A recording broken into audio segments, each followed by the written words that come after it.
yang masuk desa itu tidak terbatas sesuatu yang sifatnya secara material tampak dan bisa dipegang.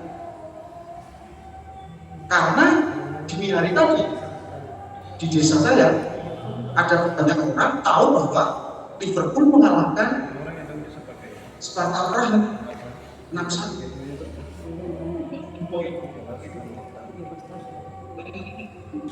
Kok bisa tahu orang desa di lereng Gunung Merapi kok bisa tahu apa yang terjadi di Anfield? Berarti apa? Berarti di era globalisasi ini nggak masuk desa itu. Tidak tahu kelihatan aktif pada yang tidak kelihatan.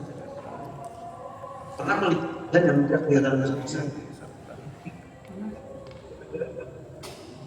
Nah disinilah justru mari kita bentang dan bentangkan imajinasi kita bahwa yang masuk desa bukan hanya sekedar perumahan unsur tanah pertanian, tetapi juga yang masuk secara lembut tetapi sungguh balik. Kalau ada anak desa itu ingin menjadi seperti Suku Suara. Ada anak desa cewek kecil itu ingin menjadi seperti Taylor Swift. Dulunya orang desa itu pengennya hanya punya celana levis yang padahal dia biasanya sarungan. Kalau itu ada revolusi seperti dari bulu datar dari sarungan terus bercelana levis. Wah, keren sekali. Kemudian dia berapa kombinasi bercelana levis dan sarung. Wah, itu keren itu ya. Keren. Itu berarti apa? Dia entrepreneur.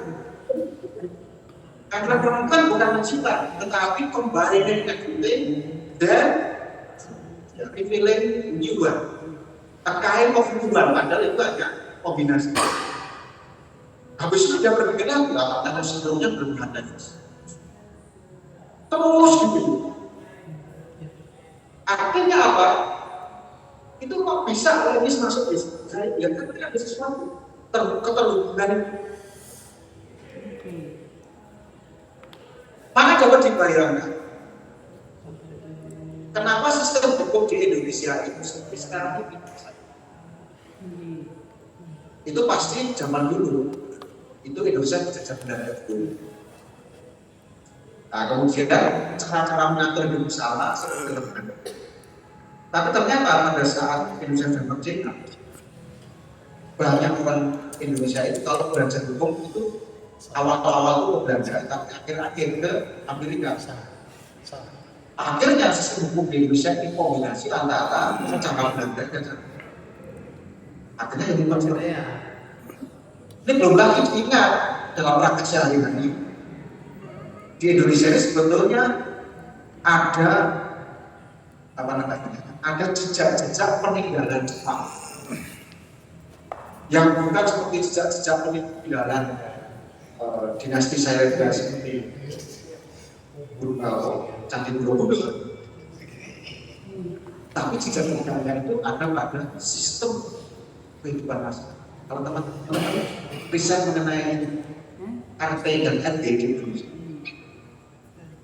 itu sebetulnya ada hubungan dengan bagaimana Jepang mengatur kelompok-kelompok kecil masyarakat. Lalu di situ ada ketuanya berjejak. Kemarin sekali dalam waktu beberapa saat saja sudah bisa meninggalkan sesuatu yang bahkan membuat tanggung jawab sosial yang harus ditanggung oleh atau diberikan karena RT, sistem dusun dan sebagainya itu terbantu karena ada RT. Berarti apa? Rule of the game, aturan main itu kan kalau apakah ada sungguh-sungguh asli dari lokasi masing-masing? Susah juga mengatakan yang sungguh-sungguh asli aturan main jagoan. Susah. gaya Jakarta itu kayak susah. Karena semuanya itu serba kombinasi, serba ya, apa namanya, gabungan dari berbagai macam. Nah, seni sebagai target menurut Arthur Dante itu kan yang dikatakan seni ya gini-gini gitu. Nah, sekarang kalau berkesenian itu kan berarti punya ruang begitnya antara lainnya, yang antara lain adalah munculnya material bahwa ada seni sastra, seni rupa, seni bunyi, seni suara. Itu ya bentuknya kayak begitu. Ada hal-hal yang menunjukkan, ada faktor-faktor, ada pilar-pilar untuk munculnya sesuatu atau sesuatu sebagai seni sastra, seni suara, seni rupa, seni instalasi. Nah, yang nanti membedakan antara yang seni rupa instalasi dan yang seni rupa yang tak ada instalasi. Berarti ada ruang bagiannya, dan itulah yang membedakan dipelajari semua. Maka kemudian menggabungkan komponen-komponen seperti kalau kita mau merakit sepeda atau mau merakit motor, sepeda motor, itu pasti komponennya berbeda-beda. Cara memperlakukannya juga beda-beda. Kalau tiba-tiba ada kaki pada sepeda itu setelah kamu rakit, orang akan bilang kaki itu apa itu? Itu lampu. Wah, kan. Tapi biasanya tidak pakai aki. Itu pakai apa? Dinamo kecil gitu ya. Nah gitu. Jadi itu kan ada ruang berpikir kalau mau merakit sepeda itu kalau motor yang begitu itu ampun seni apa? Nah, kalau pengalaman berkesenian saya kira kita perlu melihat ada extracting versus creating. Teman-teman tahu arti creating? Silakan. Kalau extracting itu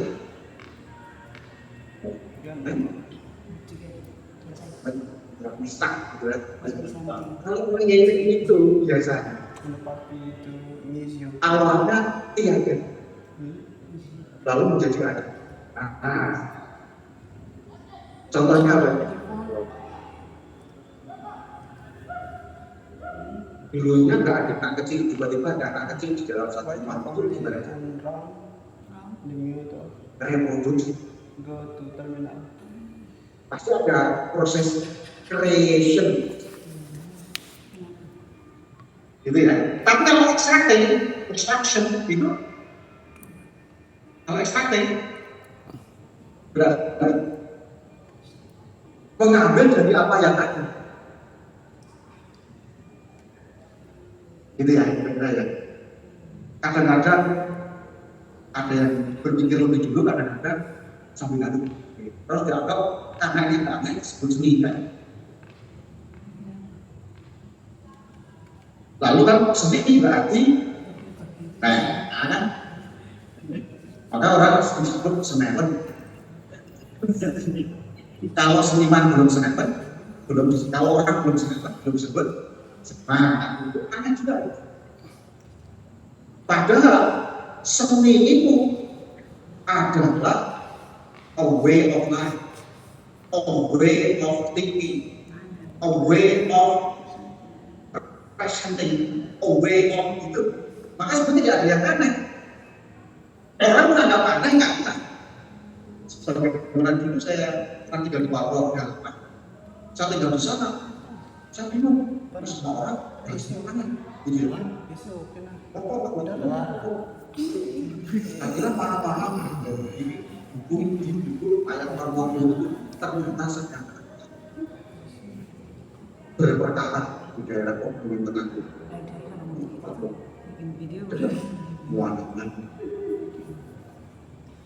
Nah, orang juga akan kalau melihat misalnya orang Eropa datang ke sini, ya, melihat ada orang ngedance secara jorok, itu selalu Bagi orang yang latar belakangnya lebih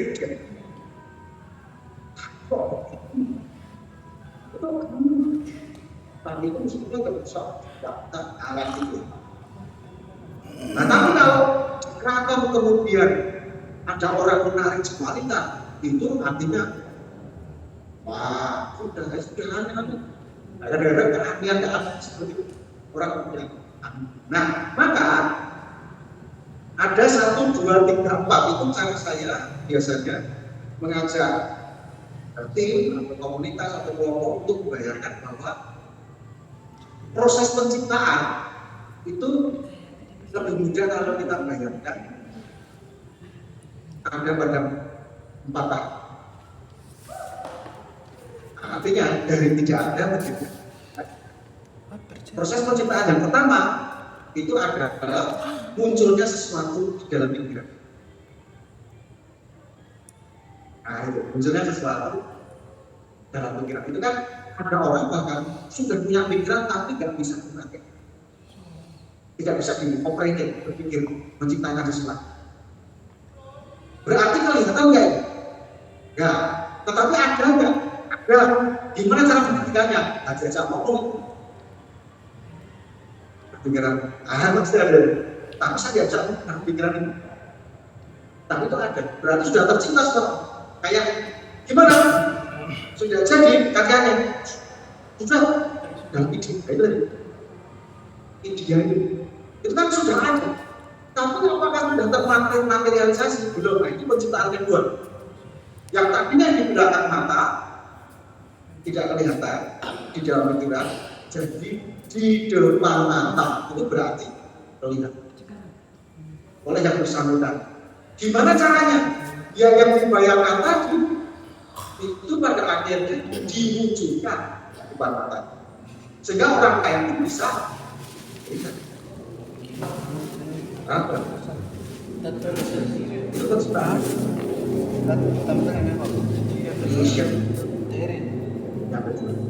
Kalau yang ketiga itu gimana? Nah, ini tantangan lagi. Penciptaan ketiga itu adalah ketika seseorang pencipta bersama orang lain. Itu bukan sebenarnya. Ketika diciptakan di dalam pikiran dan dari pikiran itu kemudian diciptakan di depan mata, itu lumayan cocok. Begitu melibatkan orang lain, kok bisa kandung dalam itu? Karena orang lain itu bisa punya pikirannya sendiri, bisa macam-macam itu tentang ketiga. Kalau kolaboratif action, kerja kolektif itu dijalankan dan kemudian berhasil menghasilkan karya seni, wah karena ini sudah satu penciptaan ketiga. Melibatkan ini kerja kolaboratif. Nah, penciptaan keempat itu beda lagi. Penciptaan keempat itu sesuatu yang sifatnya viral. Viral adalah virus. Sesuatu yang mudah tersebar. Jadi begini, kok suatu desa misalnya pengen membuat desanya itu jadi desa wisata. Setelah tahu bahwa di Sumatera sana ada satu desa mengembangkan desa wisata dan pada akhirnya warganya itu jadi lebih sejahtera daripada sebelumnya. Itu berarti proses penciptaan pertama terjadi di mana? Di Sumatera oleh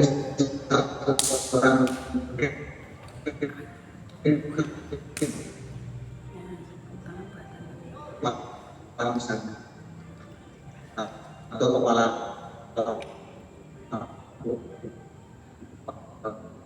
terus Jepang itu adalah sesuatu menjadi tercipta di tempat lain yang tidak terhubung, tapi yang tidak terhubung langsung itu saya, tapi related dengan itu.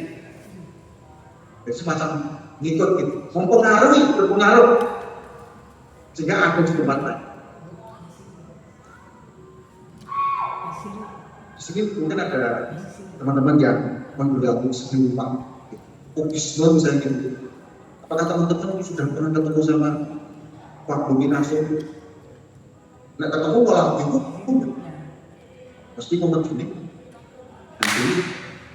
Tapi kalau kemudian caranya, wah saya ingin seperti Pak Bumi Nasir. Karena apa? Penciptaan pertama dari mana? Pak Bumi Nasir.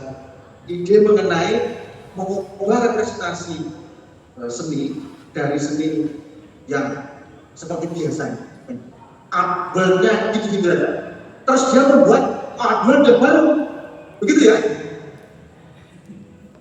Dari yang seni itu seperti memotret, seperti hasil potret, jadi kemudian bentuk kubus. Berarti apa? Dari penciptaan pertama jadi penciptaan. Nah, penciptaan ketiga itu ketika dia bersama dengan teman-temannya, lalu pengembangan seni kubisme sehingga ada kubisme. Nah, kita yang di sini kemudian terpesona dengan album yang tadi itu. Nah, kemudian bikin lagi penciptaan dari 1, 2, 3, 4 yang paling mudah yang mana? Dari 1, 2, 3, 8 itu paling mudah yang mana? Nah, itu yang satu biasanya. Itu saja susah. Karena ada orang punya pikiran tapi sering di dalam pikiran itu pernah ngalamin kosong. Nah, kalau kosong itu biasanya lalu diisi apa yang dia maksud? Nanti coba ya. Apa nggak suka pikiran kosong? Coba. Nah, ini kan isi, maksudnya ya. Kapan isi?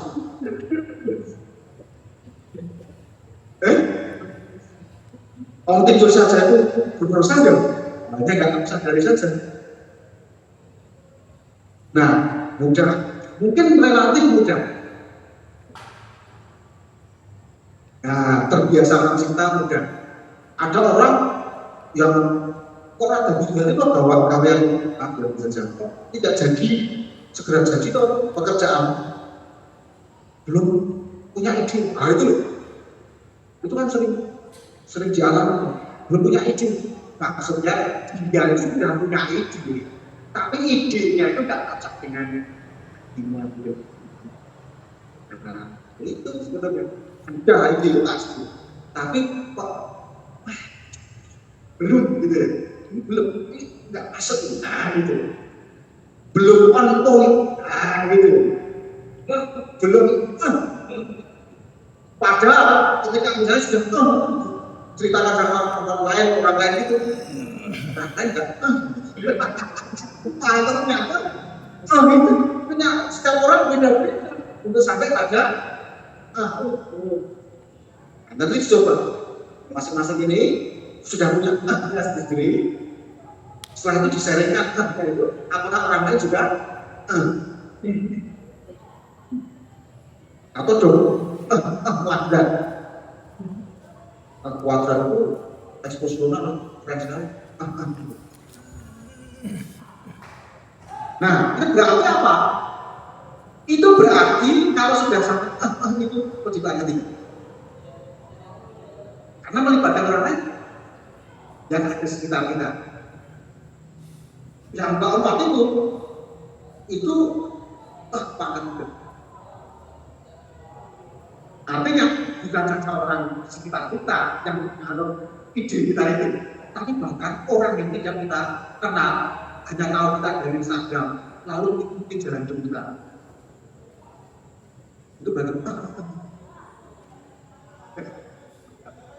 mudah gitu.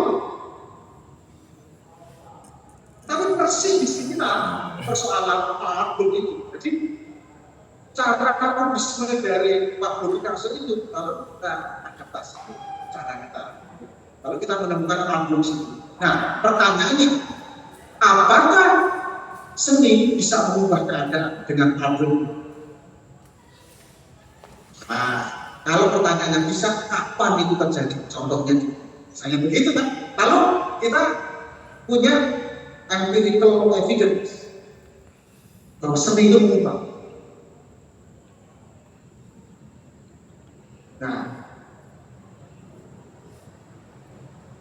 hal apa di dalam hidup kita yang evident, yang empirik, yang bisa dikatakan pada orang lain bahwa sesuatu itu pernah berubah itu. Saya itu kan berarti ada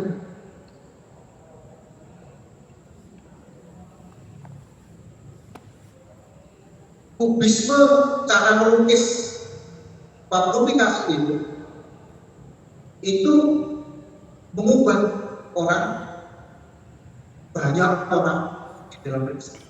Nah, gitu. Sama dengan musik misalnya. Cara mungkin ruang etika, jangan ada kelompok menggabungkan antara ornamen alat musik dan kemudian memainkan dan masih itu kemudian ditiru oleh kelompok-kelompok lain. Nah, gitu. Di sini dengan apa namanya itu belum tahu campur sari atau apa begitu ya, kan cukup juga ada jatuhnya tapi jatuhnya tapi gimana musik keroncong itu kan keroncong itu dari mereka ada yang seni musik keroncong itu dari mana katanya dari Indonesia tapi awalnya dari mana kalau kabarnya itu kan pelawat Portugis ya, di Sunda Kelapa, Jakarta. Duduk-duduk gitu ya, main-main penjeringan yang sini kan, pokok-pokok penjeringan, kemudian di situ ada kumpulan macam-macam, sedikit ada unsur badatnya, sedikit ada unsur apa namanya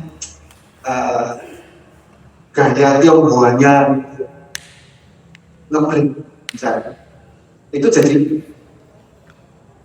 outbreak of keroncong. Nah gitu, berubah bentuknya keroncong itu begitu. Mampu kan seni pada yang mengubah keadaan. Kapan itu terjadi? Kenapa ini perlu ditanyakan? Supaya saat kita berada di tengah-tengah masyarakat dalam konteks hubungan seni dan hidup bersama, dan kita itu terhubung di desa, sebetulnya kehadiran di sini itu ngapain sih kayak gitu? Kalaupun mau ada yang berubah itu apa? Mungkin berubah sebentar habis itu balik ke sebelumnya. Nah itu kan berubah. Tapi apa yang dibuat Pablo Picasso? Apa yang dibuat Copernicus itu sungguh mengubah. Nah, teman-teman bisa menyusul dalam sejarah sendiri. Sebetulnya Pablo semata-mata apa yang sebetulnya ada ini. Dulu kalau orang apa namanya mengungkapkan sesuatu itu berpatung, itu ada di dalam patung itu ada sambilan dan ada isi apalanya begini. Jadi kalau ngomong sesuatu itu bukan langsung isinya, sambilannya itu ada gula, ada semua. Emangnya kenapa? Dia nggak tahu tuh dari dunia makna dan begini. Ada gula, ada semua. Nah, kalau orang paham, lalu dia menjawabnya dengan pantun ulang. Ambil dia rumah begini. Nah permasalahannya seringkali demikian juga kolonialisasi itu cara dari barat diterapkan atau ditanam di timur. Jadi nggak pernah lihat di timur sudah ada ambil seperti apa. Sehingga banyak kesenian timur dalam sejarah globalisasi khususnya kolonialisasi itu banyak seni-seni di timur itu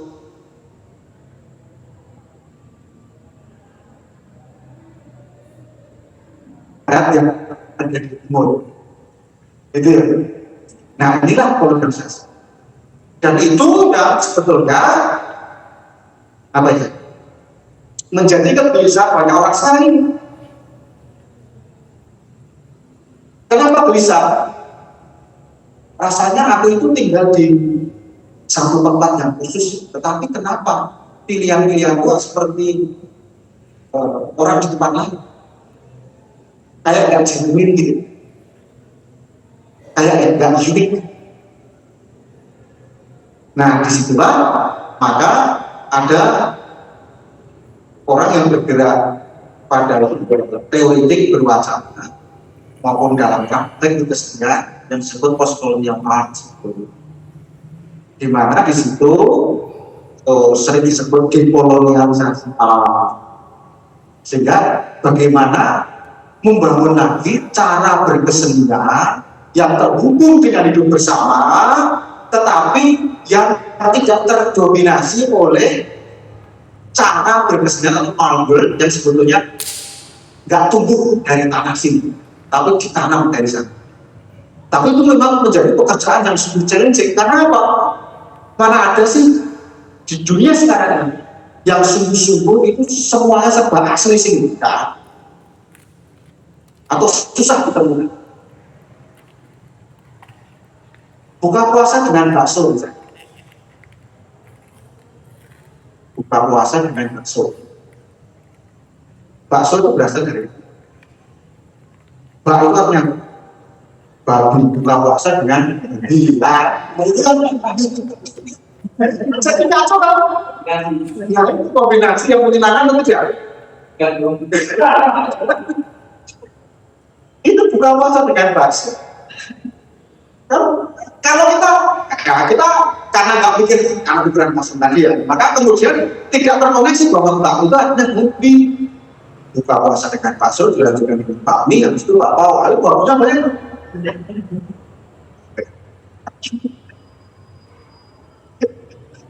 Nah, buka puasa dibuka dengan berjuang sehari. Wah, tambah lagi terjadi apa sih? Dunia ada Cina, Tiongkok, ada Arab, terus apa lagi? Buka puasanya Indonesia, bersilah gaya Jepang, pakaiannya sosial, nggak apa lagi, campur-campur ngomongnya bahasa Jawa. Tetapi pada saat yang sama, pikirannya itu orang yang buka puasa ingat webtoon manga. Berarti Korea, Jepang campur di pikirannya. Ini apa? Ini sungguh asli itu mana? Ini bukan yang terjadi pada diri kita masing-masing. Kenapa teman-teman connected dengan apa yang saya sampaikan? Karena teman-teman ngalami. Katamu, kamu adalah produksi dari bapak ibu, betul kan? Mungkin physically yes, tapi culturally no. Berarti kamu tuh produk mana? Make in man. Make in Cina. Kamu tuh make in apa? Ini kan make in kombinasi. Oh, kalau kombinasi berarti dia anak haram sedang. Nah, jangan-jangan kenapa sering disebut haram sedang? Kalau istilahnya karena betapa kita itu sulit untuk membatasi masuknya sesuatu atau terlalu terbuka pada aliran macam-macam ini, sehingga malah tidak ditemukan order karena ada order itu, tapi justru merusak sih tadi. Itulah terjadi kalau misalnya ada seniman masuk bisa malah merusak apa yang ada di desa. Nah, kita benar sekarang. Kamu perjalanannya jauh. Dari ngomong sana sini, akhirnya gimana supaya tapi kalau tiba-tiba ngomong gimana caranya supaya seniman masuk ke desa dan tidak bisa bisa tanpa ada yang latar belakang tadi, tidak. Terus gimana? Ini levelnya kan bagaimana dari atas Tadi paradigm ya, bicara dari sekarang sudah menyinggung soal desa. Berarti desa ini praktikalitas, case, karena bisa desa, bisa pasar, konteks pasar, bisa keluarga, gitu ya, bisa konteks komunitas beragama tertentu, bisa komunitas suku tertentu, gitu ya, tergantung case gitu. Nah, antara di satu sisi praktikalitas, paradigma, di tengahnya itu program, what kind of program, gitu, yang bisa kita rancang dan kita jalankan, sehingga di situ paradigmanya itu jalan, praktikalitasnya atau lapangannya itu tidak bisa, baik rusak desanya maupun rusak senimannya itu. Bagaimana itu tetap ada yang namanya encountering without diminishing, perjumpaan yang tidak diminish, encountering without diminishing, diminishing, delay, berjumpa tanpa menghapus kehadiran apa ada. Nah, kalau orang yang suka pacaran itu suka pacaran, yang sedang berpacaran itu kalau menghapus kehadiran temannya, kayak pacarnya, itu pasti pacarnya itu penuh penderitaan, karena kehadirannya pun itu dihapus. Ingin pokoknya seluruh hidupku ini untukmu, sampai hidupnya orang itu nggak ada. Nah, padahal katanya pacaran yang saya adalah ada hidupmu, ada hidupmu. Nah, bagaimana dua hidup ini? Gimana dua hidup ini? Nah, bingung ini kayaknya belum terus ini. Dua hidup ini bagaimana? Dua hidup ini bersatu. Gimana caranya? Kalau bisa, jangan-jangan mendilet yang satu. Nah, lalu dominan. Menurut saya cinta itu adalah kerelaan untuk didominasi. Wah, tapi sekarang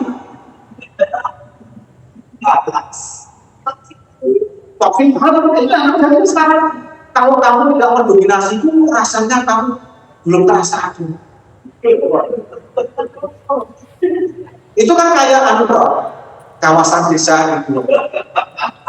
Kan yang kembali desa dan seniman tadi ya. Yang mendominasi sebenarnya apa kan gitu, sehingga tak bisanya lalu nggak ada, terus senimannya nggak ada. Tapi yang kamu terima artinya apa? Ini sebetulnya problem bangsa kita loh. Sebetulnya persatuan Indonesia itu ada. Karena di dalam persatuan itu kenapa ada yang kenapa saat kita bersatu justru ada perasaan sembilu di sini. Kena sembilu itu berapa? Kayak ini justru ketika bersatu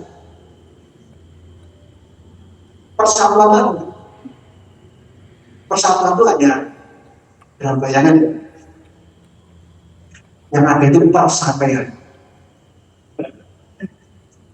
bukan persatuan.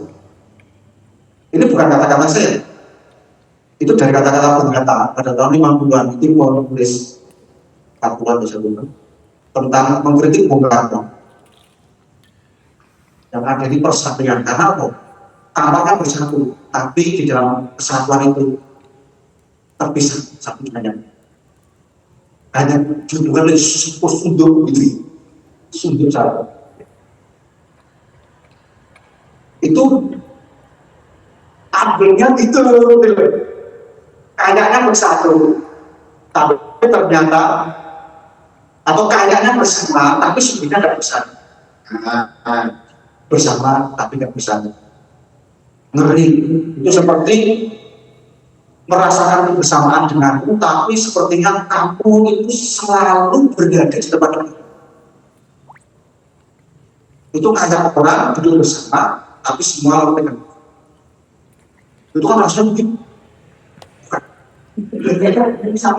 Itu kalau bersama, tapi bersama berada berhadapan, tapi masing-masing pikirannya di tempat lain. Nah, teman-teman, disitulah persis bagaimana desa itu bisa terkoordinasi. Nah, gimana caranya? What kind of program sehingga di situ kita mengalami encountering, bahkan itu disebut mungkin creative encountering atau meaningful encountering. Kalau meaningful encountering, habis semuanya pergi atau tidak ada lagi di situ, di desa itu ada kenangan, ada jejak, ada sesuatu yang nggak mungkin terlupa karena dia pernah hadir di sini. Demikian juga setimanya yang pergi mungkin itu. Desa itu telah menjadi bagian dari sejarah. Nah, disinilah hal what kind of program. Karena desanya itu macam-macam. Ini besok kalau bangun jiwa sama tambah curah ini.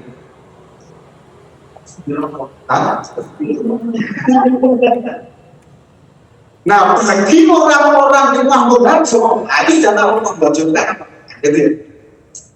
Yang tanah air dan anginnya itu Mahmudan, itu gimana caranya? Bagaimana kalau tinggal di sana 3 hari dulu? Apakah perlu izin atau tidak? Atau ini ternyata Pak itu seperti kos-kosan bebas. Itu berarti perlu bikin auto kerjaan gitu ya. Perlu bikin seperti kos-kosan bebas. Boleh keluar, susah. Suruh kerja ini.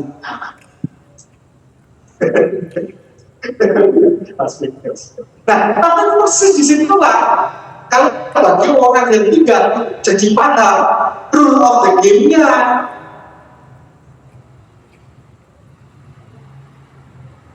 jadi Darwin Nunes penyerang Liverpool itu sangat paham bagaimana bermain bola karena dia sehari-hari bermain bola di lapangan. Tapi tiba-tiba dia disodori lapangan catur. Mungkin juga pusing juga dia. Dia harus meninggalkan lapangan rumput bermain bola itu. Ada di depannya adalah lapangan basket atau lapangan badminton.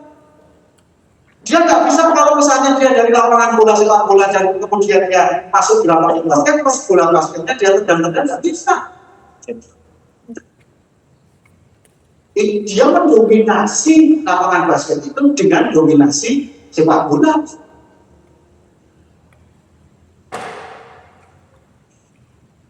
Gimana ini? Hubungannya baik-baik saja. Apakah merasa terdominasi? Ini encountering kah atau menghapus? Kalau apa namanya? Kalau penghapusan itu kan seringkali disebut perang genosida ya. Bentuk genosida, bentuk genocida. Ini sebetulnya di dalam bahasa Latin ada istilah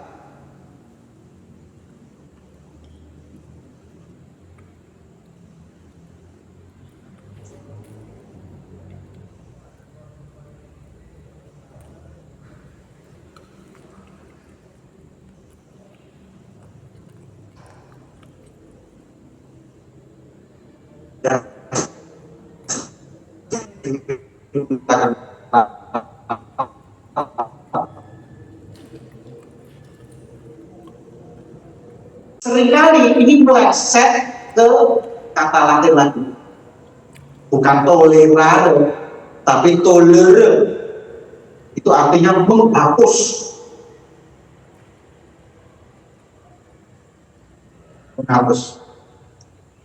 Maka ketika ada kata toleransi itu sebetulnya, dan itu seringkali juga mungkin kita praktekkan, kita ini sebetulnya di situ ada keberanian untuk menanggung, keberanian yang lain, apa adanya, tanpa membingasi, atau sebetulnya kita harus sehingga yang ada hanya maka persis di sini terakhir sudah habis lanjut terakhir di sana ada tiga kotak yang terhubung. Itu juga saya sharingkan kepada teman-teman tahu dalam penyelenggaraan detail. Ada connectivity, ini penting. Ada 3C, connectivity. Mengalami kesambungan. Gimana sih sambung itu? Sehingga kemudian karya seni itu mau dihadirkan di sini. Dari pengalaman connectivity itu kemudian ada conception. Namanya tadi apa itu namanya? Penciptaan pertama tadi, conception. Dari conception kemudian ada conversation. Kalau sudah conversation itu berarti ketemu lagi dengan pihak-pihak lain. Apakah kalau konteks desa ada komunitas desa itu saja, atau juga konteks komunitas seniman atau dunia luas lain. Conversation itu artinya kalau saya paham bahasa Inggris, maka ketika ngomong bahasa Inggris itu saya tidak melongo. Seni pada akhirnya membuat orang melongo karena kagum atau melongo karena melakukan pemikiran. Itu berarti apa?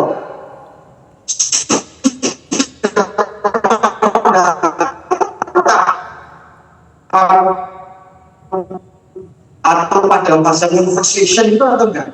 Connectivity, gimana sih connectivity? Kalau sudah punya latar belakang di kampung atau desa itu lebih mudah connected.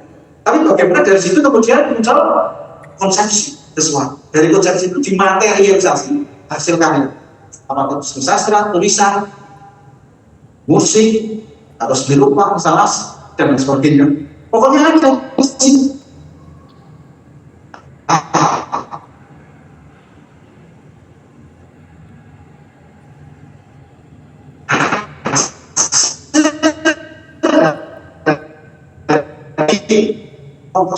Connectivity, conception, conversation itu ada satu benang merah, yaitu apa? Masih teman-teman. Connectivity, conception, conversation, satu benang merahnya adalah connectivity, conception, conversation, satu benang merahnya adalah itu Jawa Timur,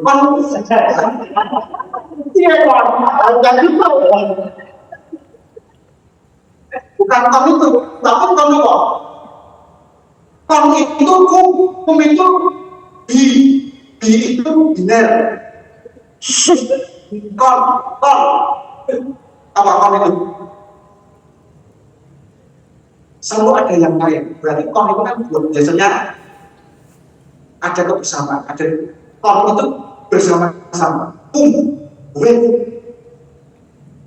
Itu karena apa? Connectivity itu nggak mungkin dari sini. Ya, mesti ada konen. Aku dan kamu connected. Nah, gitu. Kalau sendiri itu apa? Bukan kon itu. Konsep itu pasti ada macam-macam. Lalu dari konsep conversation, nggak mungkin orang ngomong sendiri, soliloquy, dialog,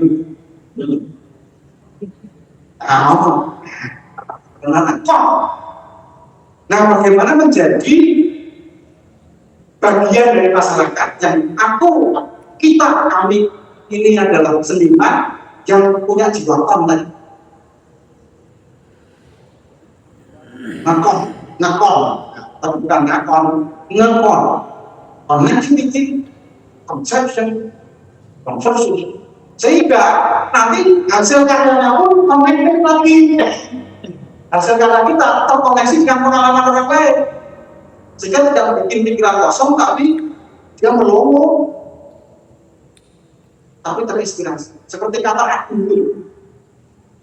aduh, yang kecewa sama aduh yang kagum itu kan sama-sama kata aduh, tapi gimana caranya kalau aduh kecewa pun?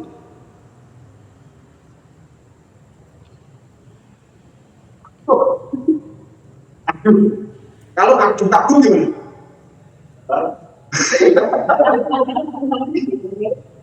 Sama-sama materialisasinya adalah ADUH. Ketika di dunia teks itu nggak bunyi apapun, tapi ketika dibunyikan dalam dunia pembicaraan itu jadi punya makna tertentu. Nah, sama-sama dari materialisasi seni nanti ketika dibangun Najo, itu bangun Pak Nah, begitu connected dengan conversation, terus ada tulisan laporan. Tulisan laporan itu dibaca oleh teman-teman ISI atau SNKI atau teman-teman siapalah gitu. Nah, supaya bisa lagi mereka connected dengan hasil karya itu gimana gitu.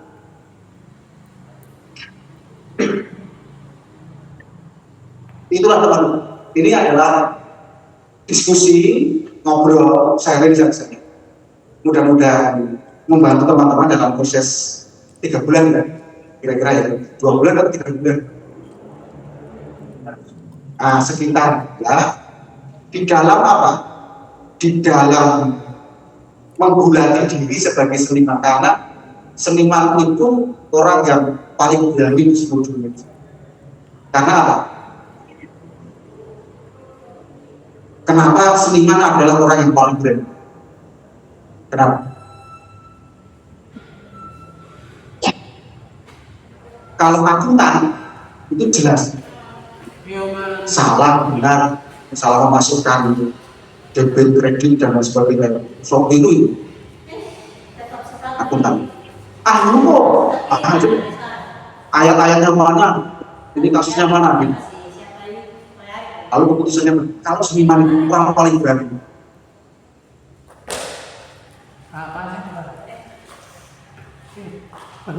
Karena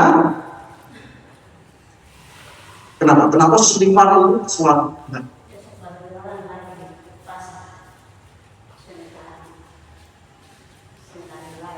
Karena seniman itu seperti fluid sekali, liquid sekali. Liquid jangan bayangkan ya. Oh, bagaimana? Oh,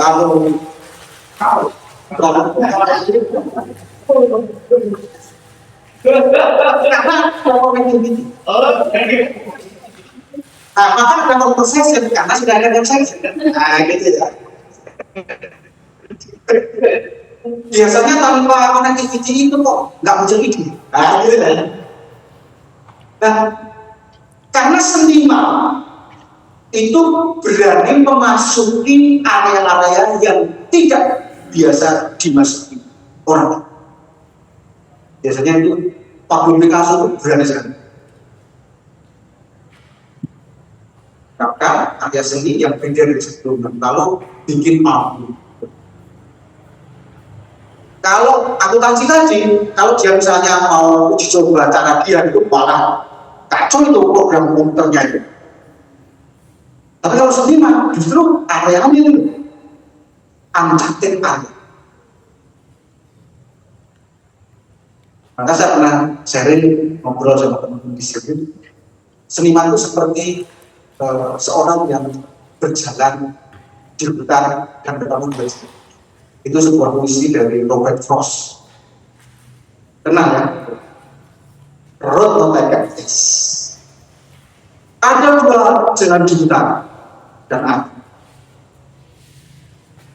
Aku memilih jalan yang jarang dilalui. Itulah kebutuhan. Road not taken.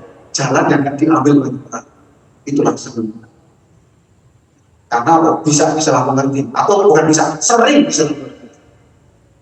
Seperti juga tidak memahami itu. Nah itu berani di area itu. Tapi bagaimana pada akhirnya menemukan pengalaman connectivity, conception, sama conversation ketika berproses bersama di desa Pangosiwo maupun mudah-mudahan dibantu oleh offline kita. Kalau ada hal yang bikin bingung atau apa, mohon maaf, tetapi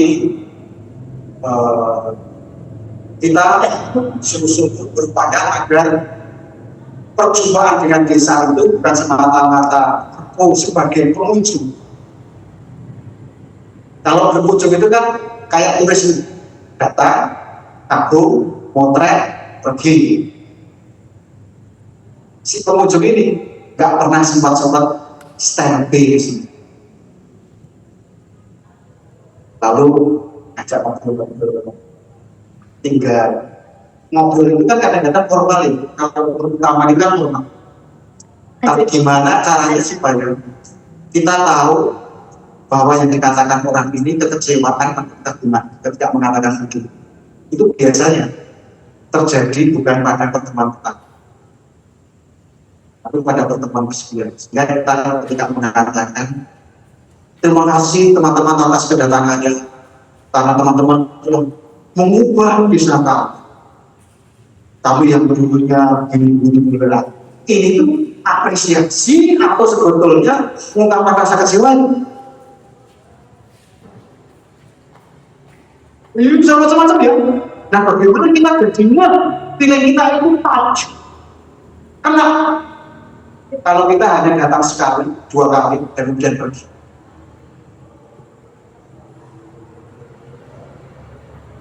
Kita semua kan tidak percaya bahwa cinta itu pandangan dengan Tuhan. Karena pandangan pertama itu menipu. Cinta itu pasti ada pandangan tersebut.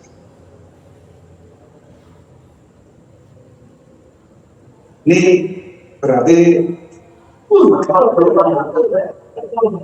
ini objeknya dunia alatnya itu begini, begitu ada masa sudah hujan, maka kita syukuri ini sebagai saat untuk konsep. Demikian, terima kasih. Semoga bahan pembicaraan kita berbicara sih sebenarnya sharing ketika ini berguna untuk proses ini. Terima kasih.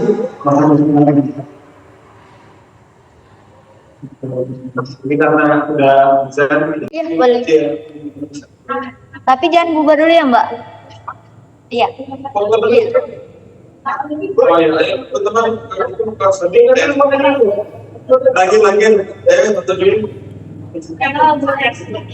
Boleh mau ngecas? Aku nanti mau keluar soalnya janjian. Makasih nitip dulu ya. Sama, makasih. Ngomong. Kalau buat teman-teman semuanya yang ada di online boleh dinyalakan terlebih dahulu